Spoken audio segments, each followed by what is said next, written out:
Hello, good evening, good afternoon, and good morning, everyone. Welcome to Connect Africa.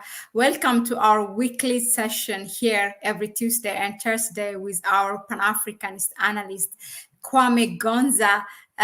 So, we are here today to talk about a very new hot topic for this week, which is India not kind of backing out, saying that it's not its plan to form a new currency that counters US dollar or any other, existing currency like euro with Brics.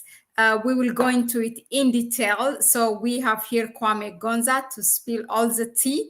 We are well prepared for you. Welcome, Kwame. Thank you very much, Mahlet. Thank you for that introduction. So we want to thank all those people who are watching us on the channel. We appreciate everyone who is supporting this channel. We just want to remind you all that there's a lot of work which we are doing. We are writing. We have 2 websites right now which are doing the work of disseminating Pan-African work and thinking and writing. Connect to africa.org. I think, Mahlet, you should do well to type it so that the people can have it down there. Connect to africa.org. So go out there and read on it, where we write a lot of stuff concerning the African continent and different analysis which we do. And then we have africainterest.org also. That is one of the work which we are doing. On top of that, we are engaged on the ground in work of organizing the different Pan-African groups and African civil society and engaging the Pan-African bodies. And some of our work actually has already been endorsed by the PLO Lumumba Foundation. And we work with PLO himself, directly. So some of those are some of the things which we do, petitions, because these are the foundations of causing change. Of course, everything else is built on that foundation. That if we are talking about changing the continent, then we are supposed to start with what we have, and that is what we are supposed to work with. So we invite you to come and work with us and support the work which we are doing, because the work which we are doing is on behalf of the African continent and the African people all over the world. So if you are interested in seeing the African continent in a much better position, then join us and support the work which we are doing monetarily and in any other way which you can.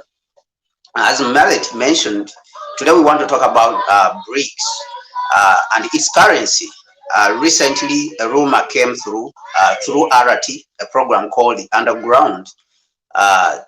In that rumor which came through, it was said that India is standing up against the formation of the Brics currency. So if India is standing up against the formation of the Brics currency and is insisting that it wants to trade with its own currency or to popularize the Indian rupee, we want to examine why would India take this position. Why would it not stand with the rest of the Brics countries which have come, which have come mostly now to represent the global south. We have seen that majority of countries in the global south now they want to join, including even the powerful Saudi Arabia, Venezuela, all these countries, Egypt, Tunisia. All these countries, they want to join. So why would India be in this position? Why would it stand up against Brics? So these are the things which we want to examine.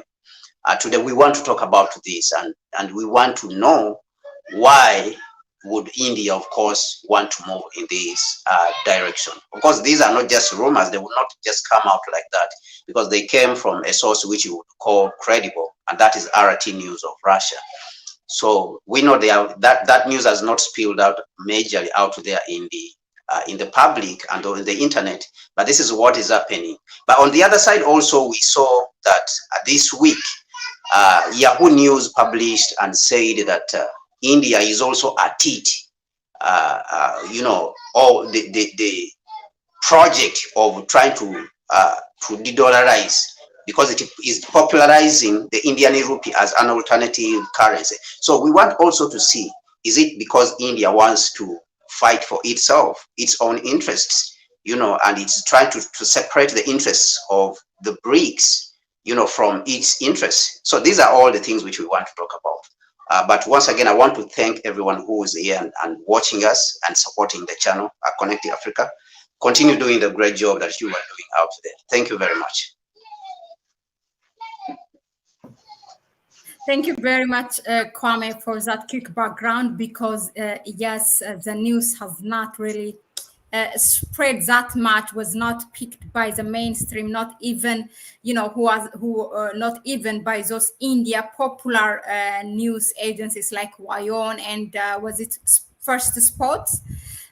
So there's something behind, so it's important that you give them, of course it comes from a credible news agency like the Russia one, but actually today it's a little bit better. You can find it, you can Google it, and you can see it everywhere. It's even viral now on on social media, that India kind of backing out from this plan. Now let's go to the questions. Why now, why now India? What is the motive behind that? The foreign minister coming out and telling us this. We have seen the prime minister's visit to the US, and there was a lot of, speculation and suspicion already. But just before, a few weeks before the summit, he come and tell us, the foreign minister of India, this. What is behind this? What is the reason? And then also, what did India got to come and announce this? What was it given actually in exchange? Well, thank you, Mahlet. So there's a couple of things you can talk about here. What I see is about two things that you can think of right now. One is that India could have its own interests, as we have mentioned in the introduction. India could have its own interests. If you look at the Prime Minister Jaishankar, he's been, of course, very vocal. Even in the past, I think it's just a couple of weeks ago, the United States and Europe were suggesting to India that India should join the NATO alliance. And of course, this is evident with the United States suggestions to India, with these kind of proposals. It is evident that the United States is very much interested in confronting China, in the South China Sea, in the Indo-Pacific. So it wants to use India. But of course, India was able to see through, this, tactic. And I think it was able to understand that they are trying to use it to fight against China in this particular case. So, and that was actually during that period when the Prime Minister Narendra Modi was in Washington, or he was preparing to go to Washington during that period. So the Minister of Foreign Affairs of India, Mr. Jaishankar, came out and debunked this, and he said that this is an unwelcome proposal. The world cannot work like this. This is a long gone, era of looking at the world. It's a long gone, outdated mode of looking at the world, way of looking at the world. So you from this conclusion, or from this perspective, you can conclude that India is trying to look out for its own interests. And a few months ago, I think last year, India reached out to Tanzania, and it signed MOUs with Tanzania to try to transact, because India does a lot of transactions with the East African coast countries, East African coastal countries. Yeah, Kenya, Tanzania, Uganda, those countries around there. It has a lot of influence around there, and going southwards. So it reached out to Tanzania so that they can start transacting in the Indian rupee, instead of having the dollar as a middleman, because right now all over the globe, the United States has been the middleman currency, sort of like the middleman currency in between.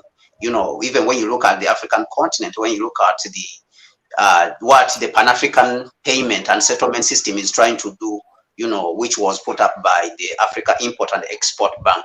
So they are trying to remove that middleman who is the dollar, because it helps you to save money. Because every time you use the dollar in trade between two countries, you have to pay a charge for using the dollar as a benchmark, for using, you know, for valuing your currency using the dollars, you know, to trade with another person. And of course, directly also you have to look for dollars to go and pay to another person. So when you remove that, then trade becomes smooth, and then it becomes cheaper to a certain extent, because you don't have to pay charges and you don't need the dollars in the middle there. So that is what the Africa Import and Export Bank is trying to do. And also that is what India is trying to do. If you look at it, if you look at the countries which are also neighboring India, majority of them now, they are trying to transact directly with India in the Indian rupee, and they are trying to bypass the dollar. So you could say that India on one side is looking at also asserting itself as a superpower, as we have repeatedly mentioned on this channel, that we have entered, you know, the age of warring states, where nations are trying to assert themselves, cultures are trying to assert themselves, or the so-called multipolar world that is being talked about very much today. So I think India would want to take opportunity of that, would want to take advantage of that chance or that opportunity. On the other side, what I would look at is, and of course, which I've already touched a little bit, is that the United States would want to bribe out India. The United States would want to use India to fight against China, and also it would want to use India to break up the reserve. I mean, to break up the currency, the Brics currency, which they are talking about, because this currency is going to be backed by gold, as Russia has pushed very much, and I think China is also behind this. China and Russia mostly are on the same page. So Russia thinks that this currency should be backed by gold, so that we can avoid the manipulation that has been happening in Washington, whereby it uses its currency and prints, and other people pay for the inflation. It exports its inflation. So you could say that the United States is trying to counter that, because once you launch a gold currency, we saw what happened to, you know, President Muammar Gaddafi, that he was trying to launch a currency, a gold currency, and what happened to him is they came and killed him in broad daylight. And actually, Hillary Clinton admitted that they went in and they killed President Gaddafi for these particular, you know, reasons. If you look at the WikiLeaks cables which were leaked, you know, Hillary Clinton and her emails and all that through the WikiLeaks. So when you want to launch an initiative like this, it becomes a threat to the United States dollar.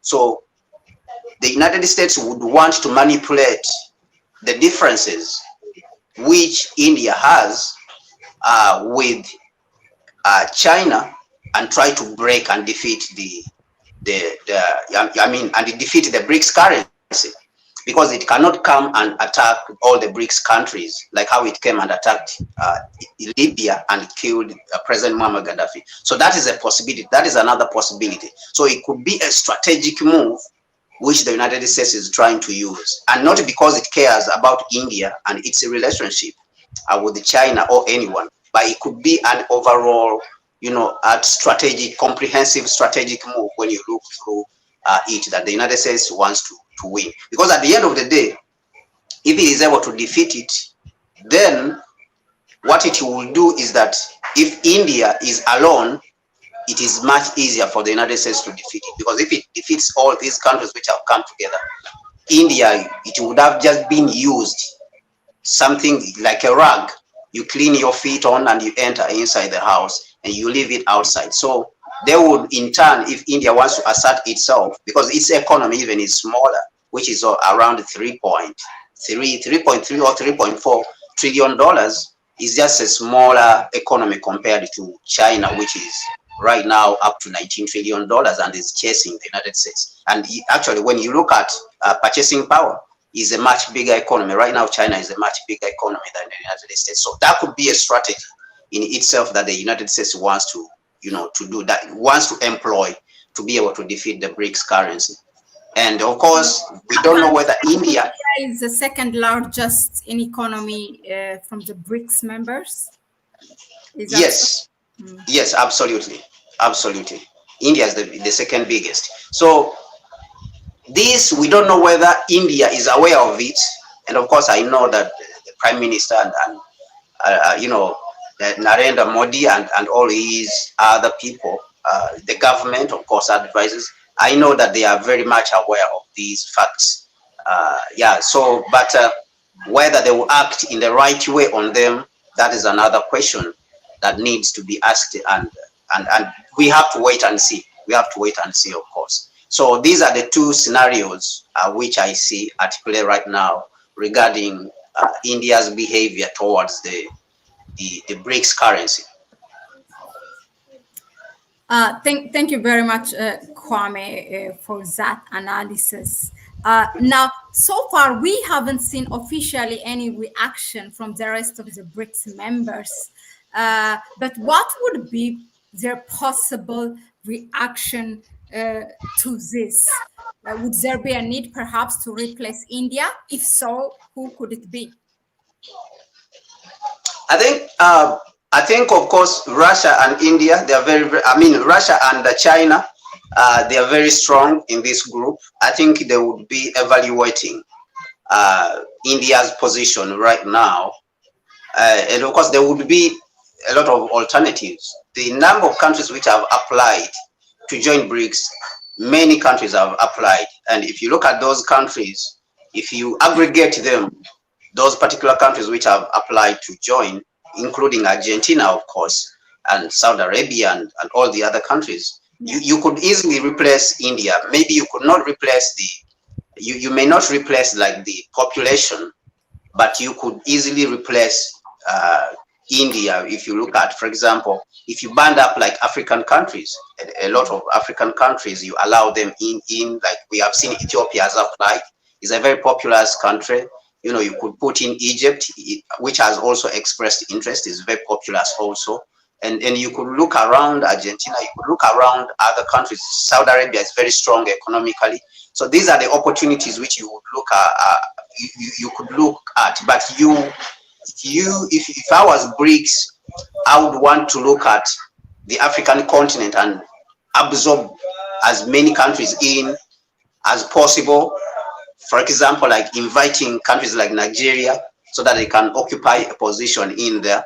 So this is how I would look at it, and it would be possible, of course, to replace India. The reaction, that's when I think they are still evaluating it. Russia and China, I believe they are still evaluating what India is trying to do. But I think the relationship between India and China is manageable if the Indian diplomats, approach it in a sensible way. I really don't think that India and China relationship is a relationship which is all that bad. Even though, of course, India has animosity towards Pakistan, and China is very close to Pakistan. So this is what has created a lot of friction between India and China. China supports Pakistan and India has problem with Pakistan, and at the same time India, of course, has issues with the China at the border. They have been warring and confronting each other.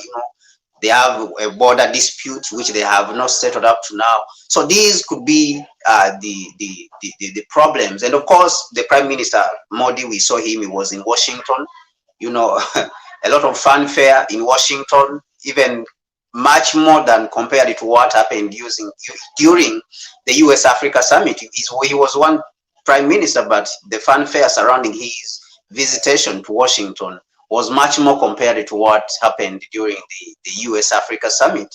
They even allowed him to address the United States Congress.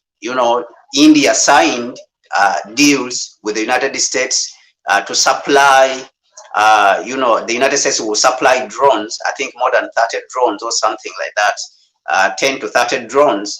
I think those drones are called the MQ-9 Reaper, which are used for surveillance and even sometimes to attack.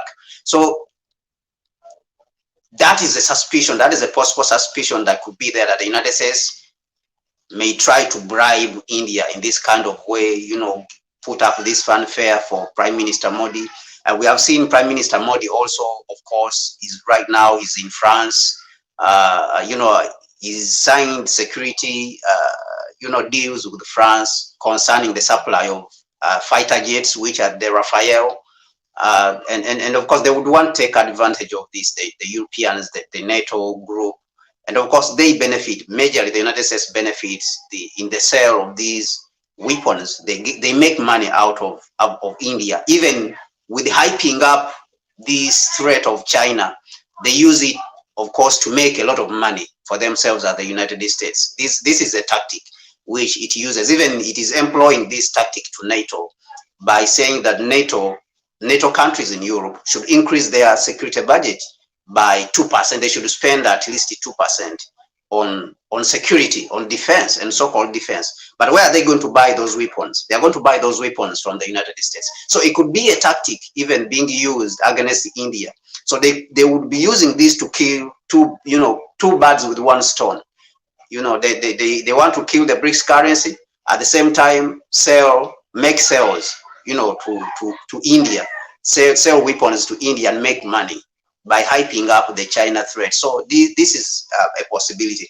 But I think that China is evaluating this, as we have said. Russia is evaluating, South Africa, Brazil, all of them, I think they are now evaluating and examining what could be the next step for us to take in regards to India's position.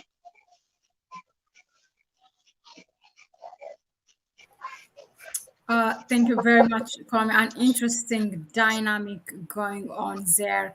But yeah, we wait until what will be the reaction of this BRICS members, particularly from the main founders like Russia and China and others as well. Now let's talk about its impact, because it's about India didn't say that it's going to back out totally from its membership from BRICS. What it's saying is from the plan of formation of currencies that counters the US dollars or euro. Now, we have talked about a lot about de-dollarization, and the main thing that to come up with a new currency for BRICS is for the process of de-dollarization, to have another competing currency in the world that where international market can happen through it. So how does it impact the process of de-dollarization? Well, yeah, I think that of course a lot of people, will it slow it down? Yeah, so that you can also look at it from a couple of dimensions, a couple of views. If you look at what people have been saying, of course, this would be a very much welcome news that a BRICS currency is launched. And majority of the global south actually is excited about this, including me, is very excited about this, because the United States has, as we have seen, abused its position. So it would be a relief for the global south for us to have a currency. And if you look at it, we are the ones who are empowering the United States to abuse this position in which it is right now. That if you do not use this currency and you reject it, you reject the dollar, the United States will not have this power anymore of abusing the rest of the world, bombing, destroying countries all over. So it would be good for us if we had an alternative system. And if you look at it, of course, it would slow down the process a little bit. It would, I think, I agree, it would slow down the process a little bit. But I really don't think that there's turning back from this process of de-dollarization, because like I mentioned, even the Western media itself recognized that India is also on the same road of fueling the process of de-dollarization by encouraging the rupee. And when you look on the other side, Russia, of course, that one, yeah, it has already rejected the dollar. China is also on the same, road. And actually, when I look at China, many people have been saying that China wants to internationalize the yuan. I think it has an interest in that. But I think China is more interested in a multipolar world where the United States power is trimmed and is reduced down. And from where I'm sitting, what I see is that China is more interested in having the United States power reduced at all cost, regardless of the means, whether it is India's currency, which takes a position on the global stage, multiple currencies. Of course, if an opportunity fell in the hands of the Chinese yuan, for the Chinese yuan to take that position, I think China would not refuse. But I think that China would also encourage and is interested in having multiple currencies across the globe, so that power is shared across the globe, that people don't have to come to one person begging, don't put sanctions on us, let us use your currency, this kind of relationship, and abusing other countries. So I really don't think that it would very much change anything. It would change the process of the dollarization. That is what that is what I'm seeing from where I'm sitting. From my point of view, I'm seeing that the process would continue even if India came off, and I think also Brics would find a way of still going ahead to launch that currency, and those countries which are interested in having this currency and using this currency would go ahead to use it, and Brics would replace, of course, India's position to counter it. It would replace its position, its GDP in Brics, with a couple of countries which could come almost close to the same GDP as India, even though the population may not match up, because India right now has about 1.4 billion people. So the population may not match up with the countries which have been brought on board, but the GDP is possible that it could replace India with countries which have a GDP that is close to that of India, or even much more. So that is a possibility, and the process of de-dollarization itself would not slow down. It would not go down at all. Maybe just slightly, it would slow down just slightly, but it would continue. The machine will continue running in that direction. But from what it appears, that it seems a competition between India and China. As you said, China is ready at any cost, to bring the dollar down, the US dollar down, even to the extent that whether it's a multiple currency or rupee or whatever. But when it comes to India, I don't think they are ready to do that. But by doing so now, by backing out from this plan, it will give it more even legitimacy and support for China, because their currency seems much competitive than the rest of the Brics members now. So for the yuan to be that currency, if one currency has to be selected, of course, isn't it? Yeah, it is. It is. Of course, there's a rivalry. So the question is, what benefit really India will get out of this? India, the rivalry is there because India is also trying to position itself as an alternative space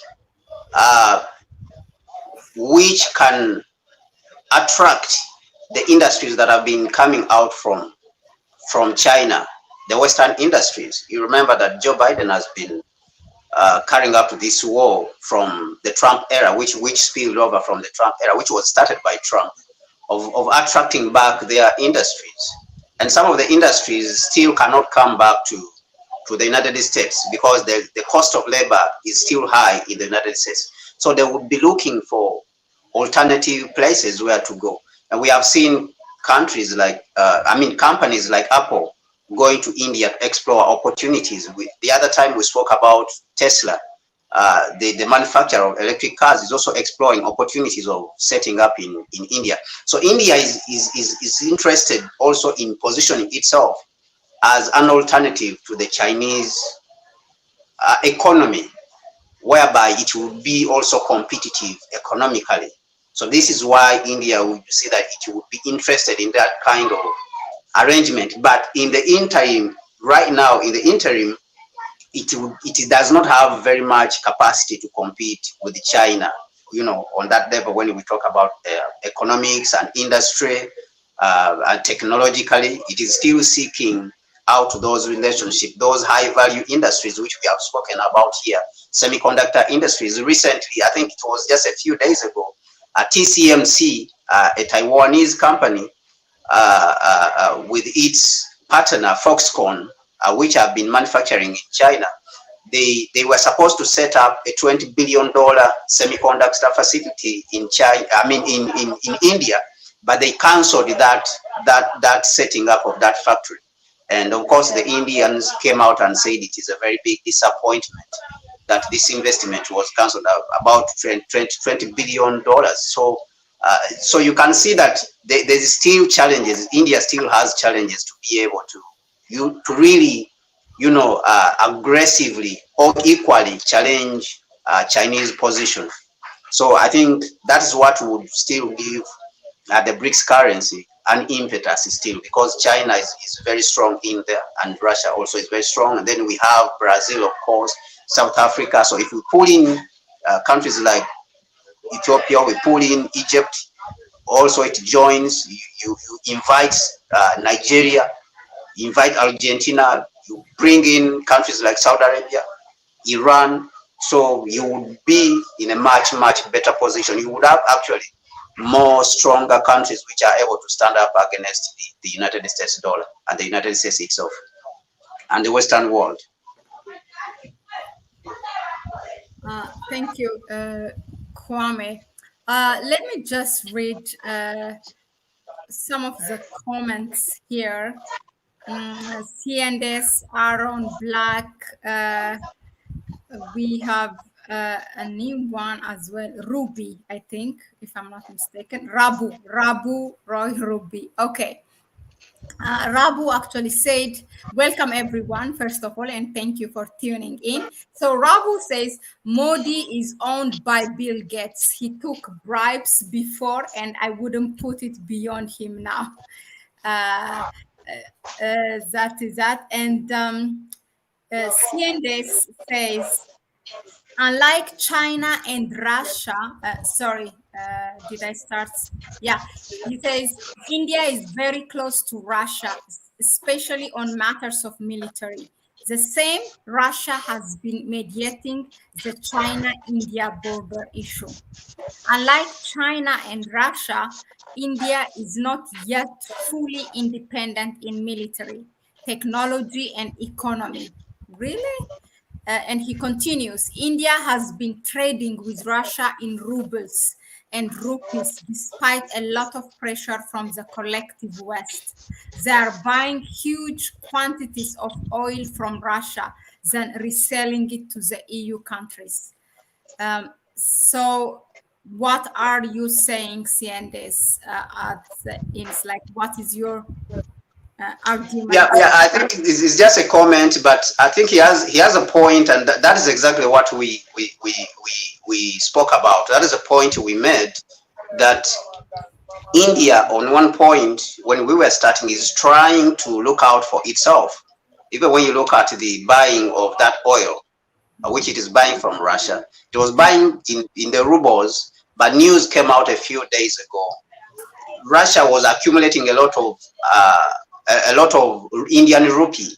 Okay, so India was buying the oil and paying in rupee, but Russia was accumulating a lot of Indian rupee, the Indian currency, and they sort of have a huge balance of payment gap. The balance of payment gap is in favor of Russia, that Russia is selling more than India is selling to Russia. So Russia was accumulating a lot of rupee and doesn't have what to use it for. So it encouraged them to bring the yuan, and of course the Indians accepted because they need the energy. They need the cheap energy. And on top of that, as I mentioned, they are making profit of this energy because they are buying it and reselling it to Europe at the same time, which Europe of course rejected it. So it goes to India, they repackage it and sell it to Europe at a higher cost because this is what they wanted. These Europeans, someone wonders whether they are stupid or what. I don't know what they are thinking. So Russia encouraged India to bring the yuan, the Chinese yuan. So India lately has started paying for Russian oil with the Chinese yuan.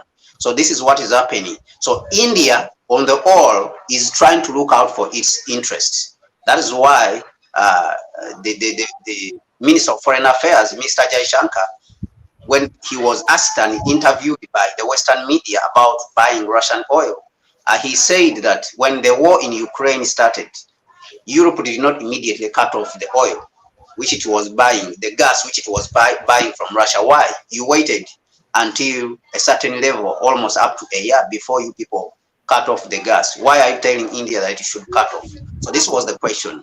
So what he said is that India's first priority is its citizens, and we want to drop the price of energy in India. The same way Europe is interested in having cheaper energy, India is also interested in having cheaper energy for its industry and its people. So it cannot afford to have imported inflation because Europeans are so much interested in having India on its side. So with that, with that analysis, with that observation, you can see that India is also trying to look out for its own interests. And I think that syncs very well with what I think it is C&S what he's saying.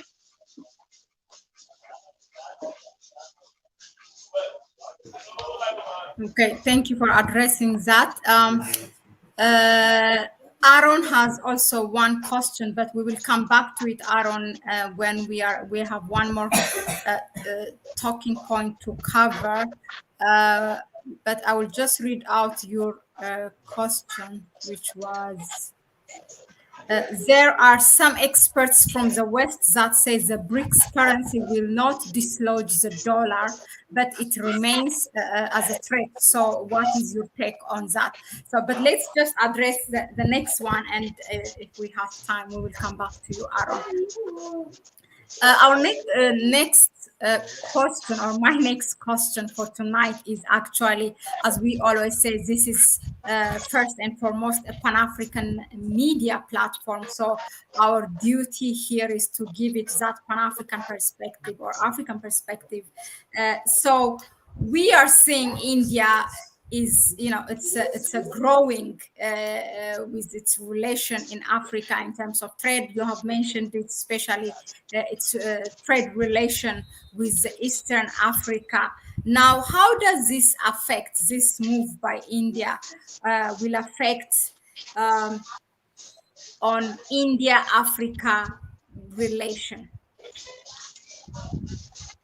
Yeah, India has a lot of interest in Africa, and of course, if you look at majority of the countries which want to grow. But allow me, Kwame, before you really dive into it, allow me to say this, because I know you might combine it. It's really interesting from all, the members of Brics, that it has to be India to come and tell us this, because India has that colonial history, that vestige in it, in Africa, how they have been serving, playing between the main oppressors, the Europeans, to oppress Africans. And we are seeing it still in Kenya, in South Africa, and now again to dislodge this, or really to be an obstacle to this Brics currency. For me, it's just interesting, but go on. Okay. Yeah. Actually, that is what that is the point I was trying to make also.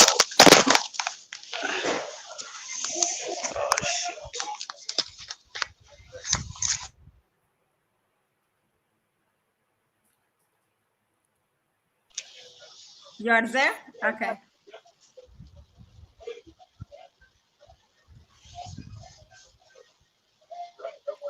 You have to.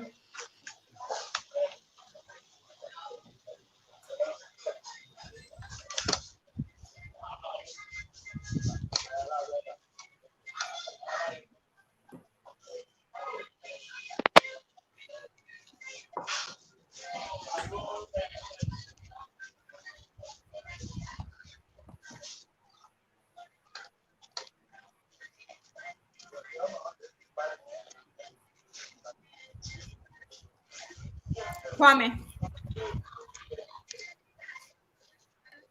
a technical problem.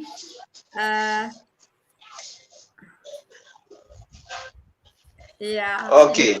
we have seen that Yeah, live. so our viewers will forgive me a little bit.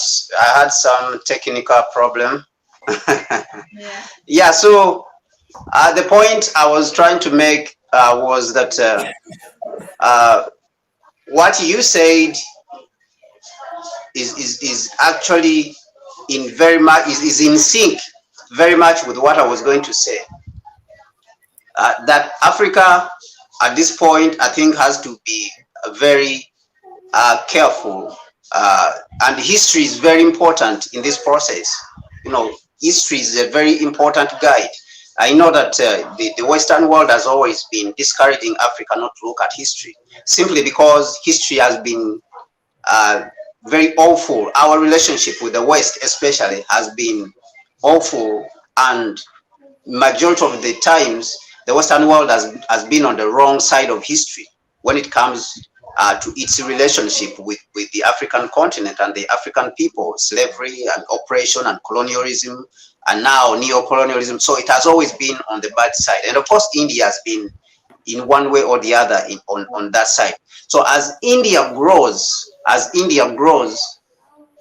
it will increasingly turn towards Africa for raw materials. As you know, India is a very populous country, and it doesn't have those resources to be able to aggressively industrialize as it wants to. And data came out actually yesterday that by 2075, if India continues to grow at the rate at which it is growing at around 6, I think it is growing at around 6.2%. This year is expected to grow at 6.5%. It will bypass the United States. It will bypass the United States economy in the year 2075. So this is the data which came out, that India will overtake the United States economy by 2075 if it continues to grow at the way it is growing. Now, if India is going to grow, where is it going to get those resources that are going to help it to grow? Those resources are supposed to come from Africa. So this is why we as Africans, we need to pay very close attention to what is happening. India, we already have India in the continent in form of almost of what you could call a Trojan horse. We have them in South Africa. They are lodged over there. We have them in East Africa, in Kenya. They already made India as one of the tribes. Okay, if you look at civilizations, some of the civilizations were brought down in this kind of way, that a certain group of people came from a different civilization and came to a country and lodged in there, and they were used to overthrow, a civilization, an indigenous civilization. We have them in Uganda, in many of them in East Africa, Kenya, Tanzania, in Ghana. Now they control the steel industry.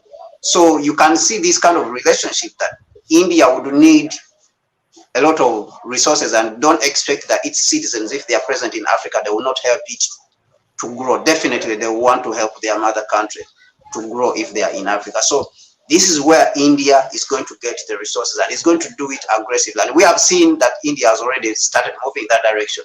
It has shown signs of moving that direction by even hosting an India-Africa summit.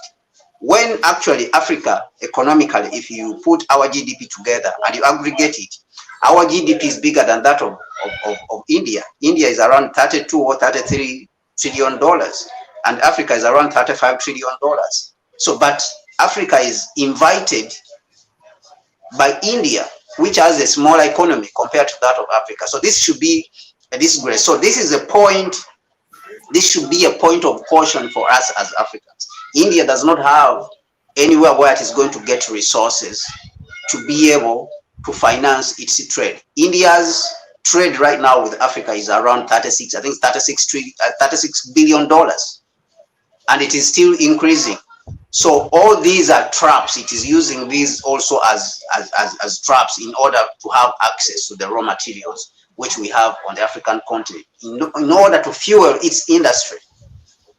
That is why India, is moving in that direction, and that is what I would caution Africans and African heads of state who are romanticizing about investment. Because people like Museveni, President Museveni of Uganda, they are the ones who romanticize. He went to India and he was telling Modi that he needs more of people who are Indians, who are rich, to come to Uganda and take advantage of the business opportunities which are in Uganda.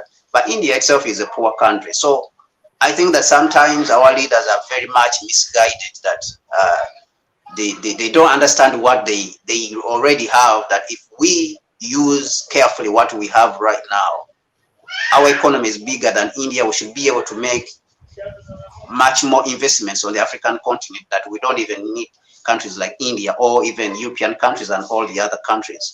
But because of that fragmentation, then even weaker countries may come and take advantage of us. So this is the caution that I have, that I see, that the danger which lies ahead if we let our guards down and we don't pay attention to India's moves and tactics.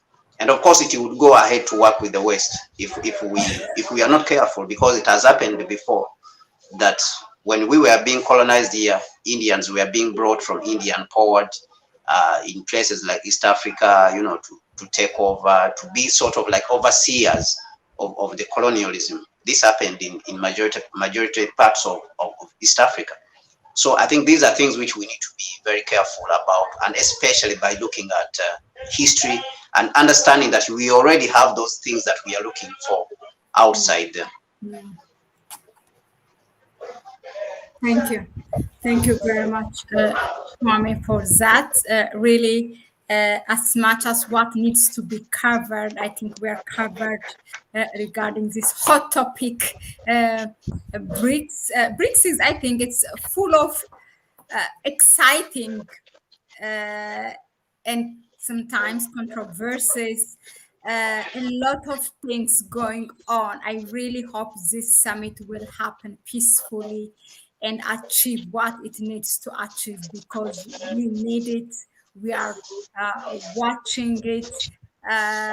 It's just interesting, but some of it's deliberate. That's many buzzes or all these things that are happening prior to it. It's a deliberate. And of course, and of course, the United States is fighting against it. It doesn't want it to happen. You have seen the sabotage that has been happening. On South Africa. It's claimed that South Africa has loaded weapons on, weapons and sent them to Russia. It was all a tactic to try to tarnish South Africa's name on the global stage.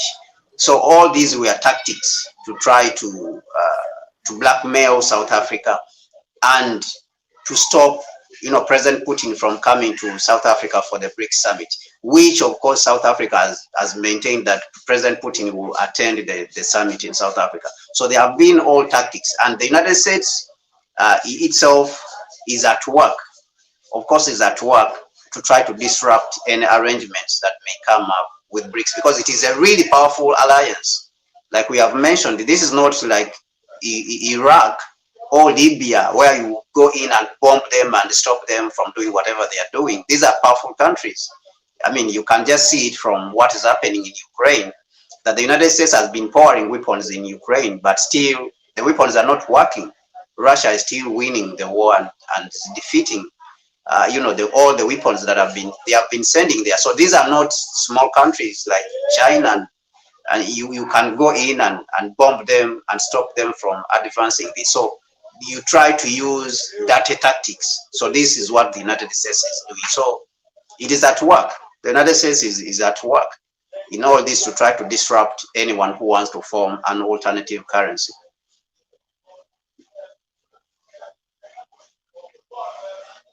Thank you, Kwame. So we are officially, have done what we wanted covered for tonight. But if I will ask Kwame's permission, would you like to address some of the questions, to give comment? If I can, also I can give. I will give. But yeah, there are two things from our viewers. There are some experts from the West that say Brics currency will not dislodge the dollar, but it will remain as a threat. What's your take on that? I think it will dislodge. In my no, what I would say is that it would not remove it or stop it at once, but it is going to slow it down, and that it has already slowed it down right now. 5 years ago, the United States share with its dollar, the share of the United States dollar as a global transaction currency, reserve currency actually, as a share of global reserve currency was around 70%, more than 70%. Right now is below 55%. So that process has already happened of slowing it down. It has already slowed the United States. So it doesn't happen in one day, because if it happens in one day, the global economy would collapse. So the process is gradual. Even this happened to Britain itself. When Britain, the pound was the reserve currency. After the defeat of Britain during the Suez Canal crisis, that process happened slowly until the British pound was no more the global reserve currency, and the United States took over. So this is not going to happen in one day. The slowing down is happening right now. The dethroning is what is going to also happen gradually. It is not going to happen, spontaneously that it is done. No, that's not how it's going to happen. I just can't wait. I'm dying to read this comment. Really, I just love it. This is a new one. I don't know if it's a he or a she. It says, Ainia Nuno. If I misread or mispronounced your name, I apologize. But this is a reaction to what you said. It was those African leaders who are romanticizing with India and investment needs to be careful. That's what you said. So he's saying Museveni should go to Nigeria and get them, meaning those billionaires in Nigeria, get them to invest in Uganda rather than go to. I just love this. Thank you for saying this. Yeah. That is what we have been talking about. That is what we have absolutely been talking about. That we have the investors here in Africa. Dangote is there, Micah Denuga, all these billionaires are over there in Nigeria. So he has never gone to Nigeria and asked for investors to come and invest in Uganda. But you find that he's in India asking for investors to come and invest in Uganda. So it is absurd, to a certain extent, it is absurd. Their moves, to a certain extent, they are very absurd and unstrategic what they do when they are in power. Yeah, very absurd. Yeah, Kwame was saying the other day, actually, was it on what topic? Actually, what we need to do as an African, we have searched enough outside of the continent. So what we need to do is now to re-engage, to engage within ourselves, to look inside. That was what we were talking about, right? I just forgot the bigger topic, what we were discussing, that you definitely say that. Are you, Ainia also asked, are you aware of anything going on behind the scene from African leaders about AU currency or something of that sort? I think the only thing that we know is what Mohammed Gaddafi trying to do, but I don't know. Yeah, right now there's no. Yeah, there's no currency, but I think he's talking about, or she is talking about, the Pan-African payment system. That is what President Ruto has been championing all across the continent and saying we should dump the dollar so that we can use our own currencies on the African continent, because the means has already been provided by the Africa Import and Export Bank, and that is the Pan-African payment a settlement system. That is the system which we can use and be able to bypass the dollar so that we can trade with each other as Africans. So that is very close to having our own currency as Africans. And that is what the African Union and Africa Import and Export Bank has come up with. Thank you. Thank you, Kwame, really. I think that's it. Our viewers for tonight, we have brought you the necessary information, research-based, regarding India's foreign minister announcing that, backing out from the plan of Brics currency. There's no Brics currency yet, but many are speculating, and some of them have already talked about it, the members, that perhaps in the next summit they will introduce or they will say something about it. Okay, Black is asking Kwame's channel YouTube. Yeah, of course. I will write it here. Oh, let me just send the link. I think if we did not put it last time, just give me a second. It's called Africa Reimagined. Let me just get.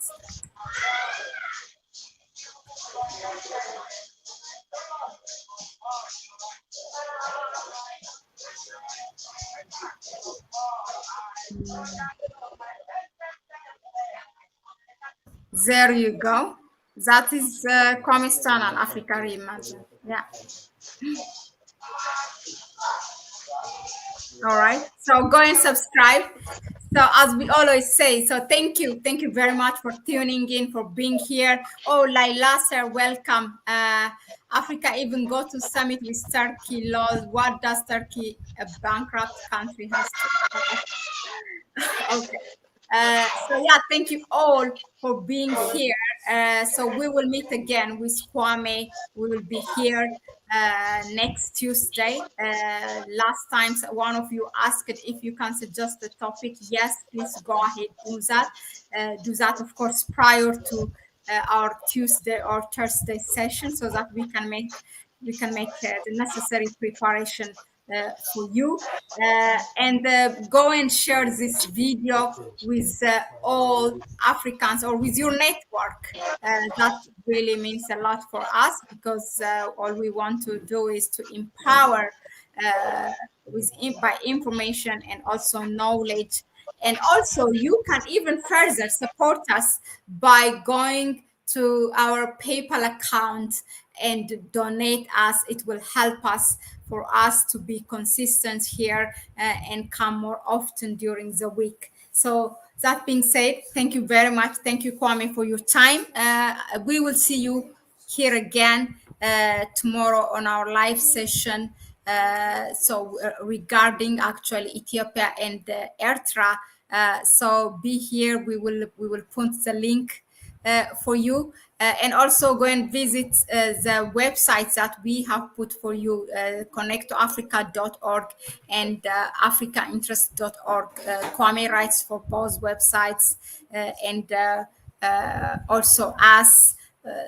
There are some interesting things, and for example, today we have just Kwame published at Connect to Africa regarding, we have discussed about it, the lifting of the sanction by the US. There are some suggestors or say that there are some concessions have been made between Ethiopia and the US.